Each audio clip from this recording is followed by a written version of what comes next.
Present si Senador Robin Hood Padilla sa pag-convince ang Senado bilang impeachment court kahapon sang hapon. Nakitaan nga nagalakat-lakat si Padilla sa plenary hall samtang nga ginalawag isa-isa ang pangalan sa mga senador. Ining unang ation nga nagpakita si Padilla sa publiko halin sang natabo ang tiniruhay sa Senado sang nagligad nga Miyerkules ang gabi kaghalin sang ginkompirma ni suspended Senate Surgeon at Arms Roberto Maua Plasca nga si Padilla ang upod ni De La Rosa sa nagbiya ini sa Senado. Matandaan nga gintag sa National Bureau of Investigation o kon NBI si Padilla bilang isa sa persons of interest sa pagpalagyo ni Senador Bato. Sang Biyernes na una naman nga ginanunsyo ni Ombudsman Jesus Crispin Boyeng Remulla nga imbestigaran nila si Padilla bangod sa amuman nga isu. Pahayag naman ni Padilla, wala man siya sang mahimo kung tawag sa nga person of interest.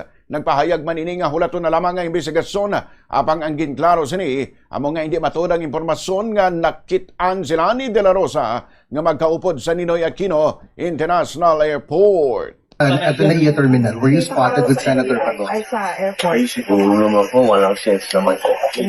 Bakit naman kami magpapakita sa airport pa?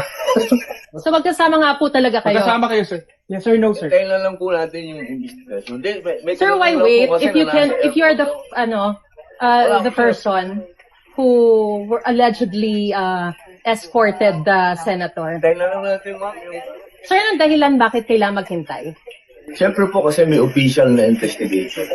Sir, but the public wants to Pagkaalam know. po yun sa otoridad. Pero sir, aaminin niyo lang naman o ide-deny? Mas maganda po yung official para... Kasi... But you're the official because you're the person Dami being na accused kwento, of escorting may kwento him. ka na nasa airport, oh.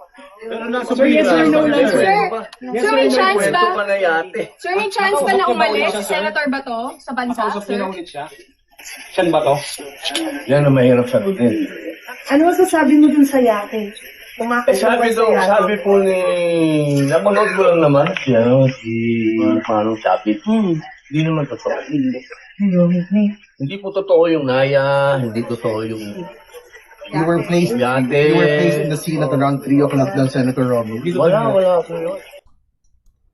Si Senador Robin Padilla ang among person of interest sa pagkadula subong ni Senador Ronald Bato de la Rosa.